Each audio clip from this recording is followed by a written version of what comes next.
Hello students.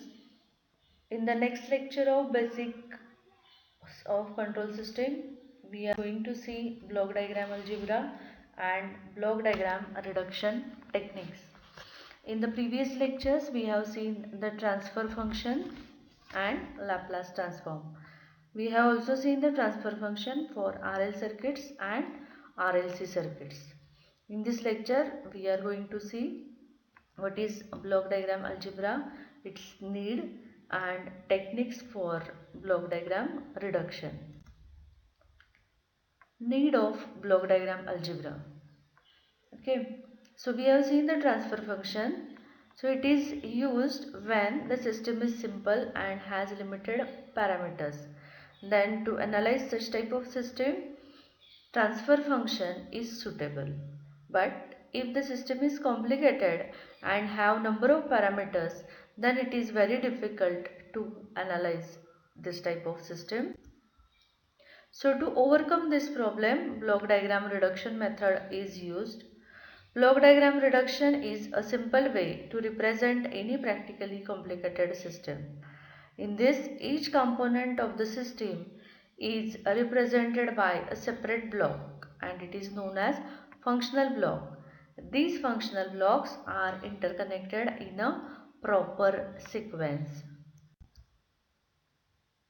So here one simple example of block diagram is shown where it is having input, output and the block. So here in this pictorial representation, the representation is done of the cause and effect relationship between input and output of a physical system.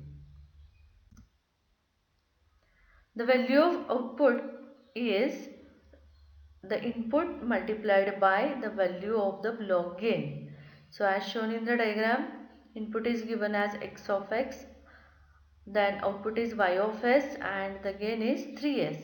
Then the output y of s is given by 3s, that is gain multiplied by the input x of s. The next is summing point. Two or more signals can be added or subtracted at the summing point. Okay. So here in the diagram you can see the three signals. First is x, that is plus, then y it is also plus and z is minus. Okay. So the output is given as x plus y minus z. Then take off point. So to take the output you can use this take off point. Okay, so the output signal can be applied to two or more points from this take off point. So you can see the z is coming from left side, the z signal. Then at the take off point it can, or we can get the output three times, first z, second z, third z.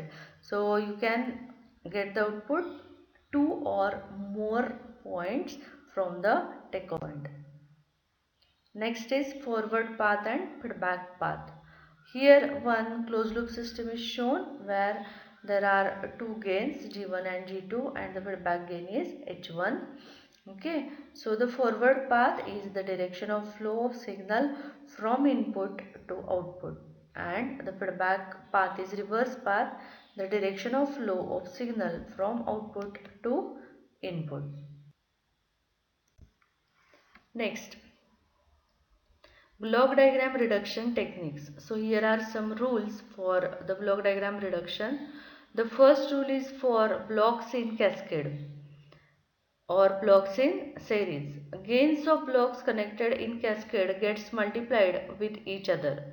So here there are two blocks having the gains G1 and G2.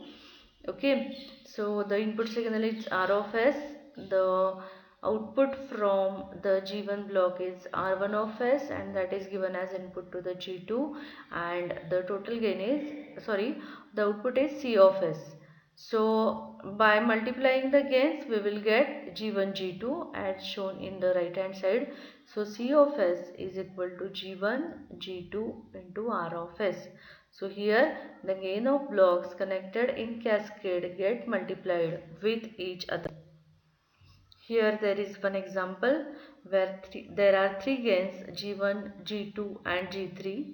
Okay, and it is in its equivalent the gains are multiplied to each other.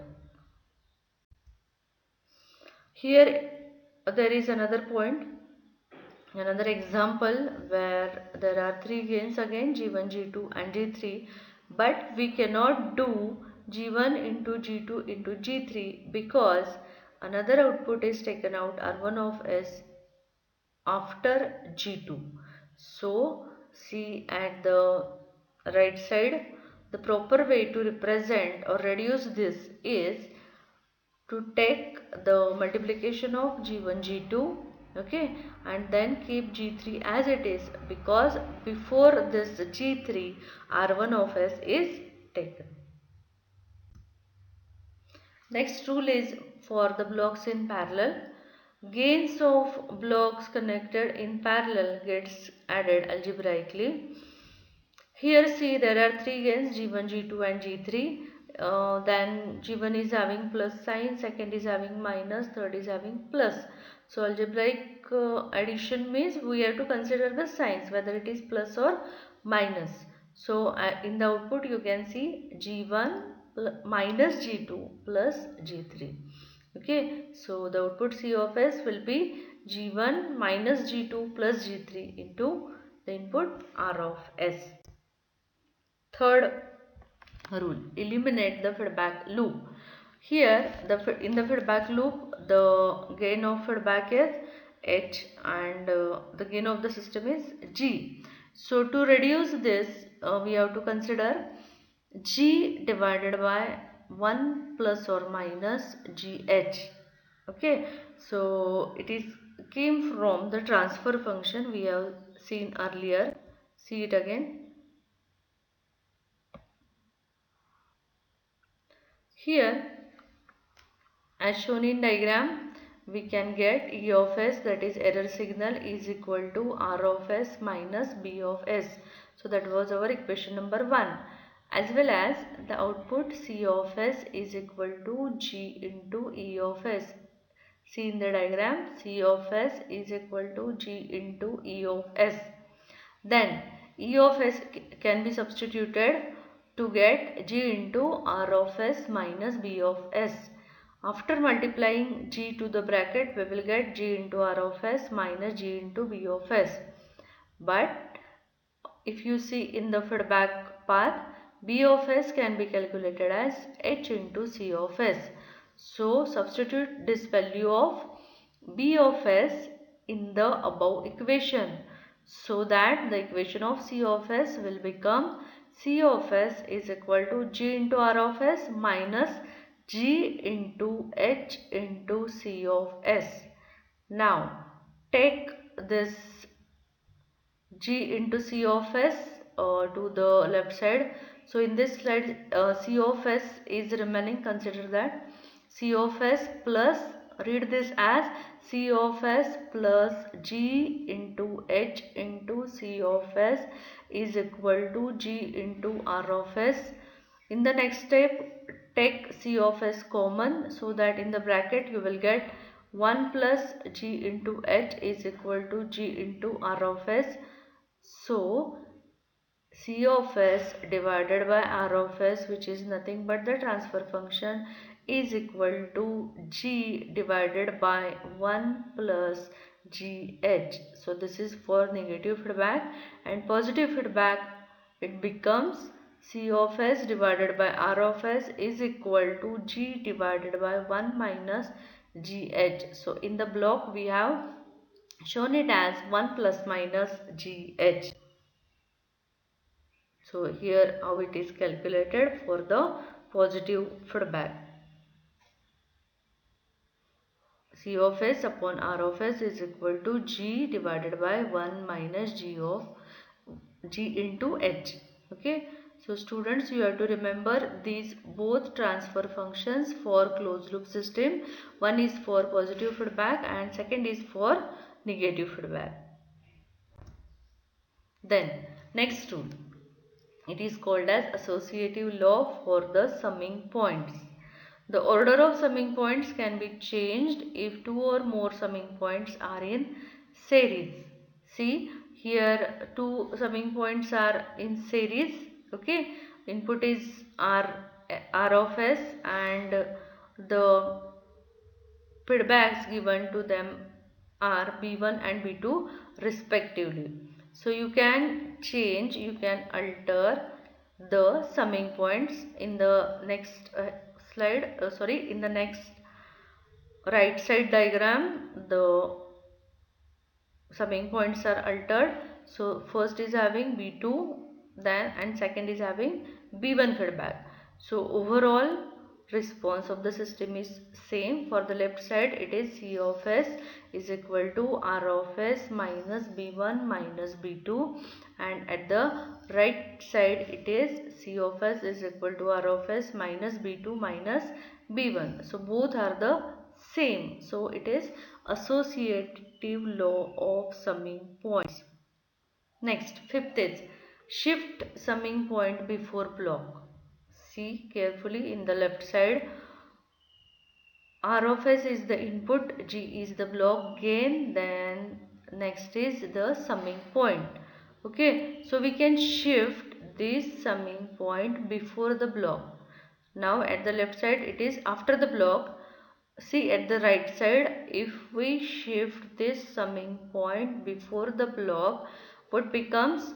We have to deduce the G. Okay, so which is upcoming.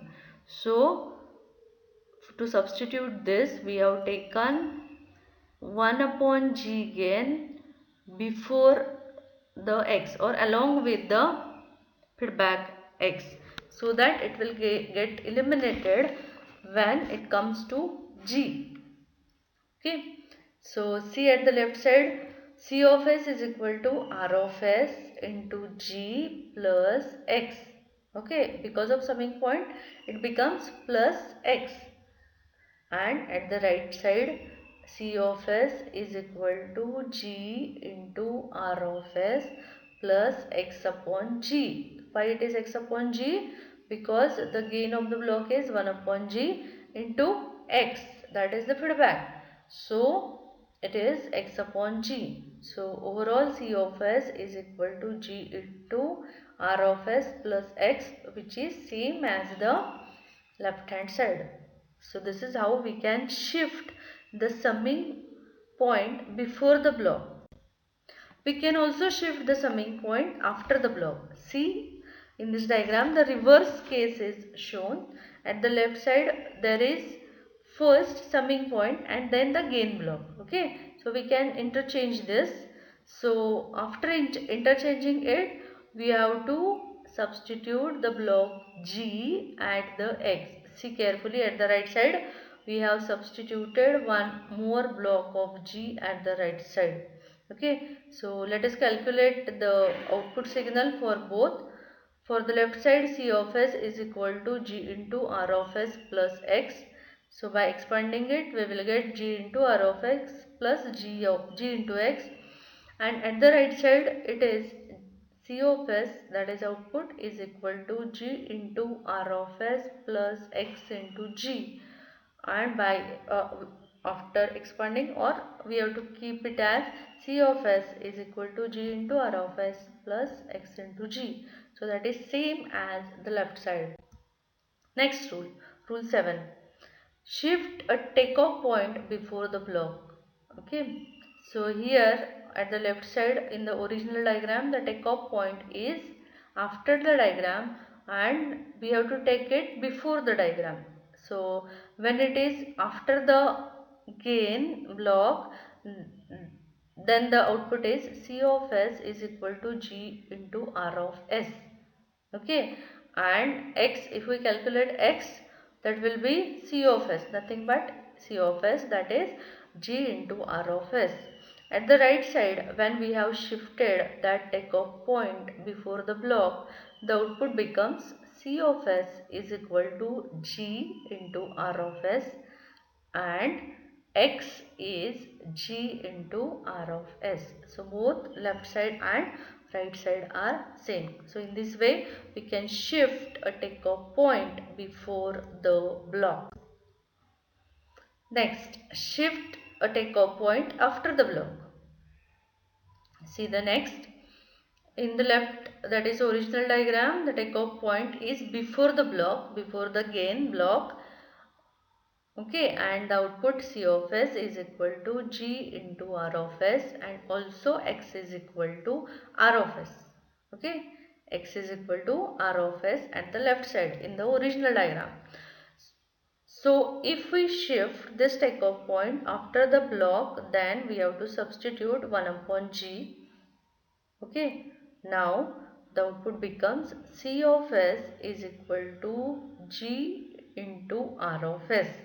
Okay, and if we calculate x, then x is equal to C, carefully, x is equal to C of s into 1 upon G. Then multiplying it, we will get, or we have to substitute the value of C of s, then it is C of s, instead of C of s we will get G into R of s into 1 upon G. So that is nothing but R of s. So while solving block diagram for getting single block equivalent, the above rules are to be applied. After each simplification, a decision needs to be taken. So for each decision, we suggest some preferences as, see here there are some techniques, there are some choices what is to be done first. Okay, so which rule to be applied first? So first preference is rule 1, that is for series. Second preference is rule 2, that is for parallel. Third preference is rule 3, that is for feedback loop. Then second choice is equal preference. Rule 4, adjusting summing order. Then rule 5 and 6, shifting the summing point before or after. And then block rule 7 and 8, shifting the takeoff point before the block or after the block. So we have to give the preferences like this, and you will get it in the next lecture when we see the examples like this. Till then we will stop here, and in the next lecture we will see the examples. So till then you read the rules and try to remember them by drawing them, by remembering them. Okay, so in the next lecture we will see the examples.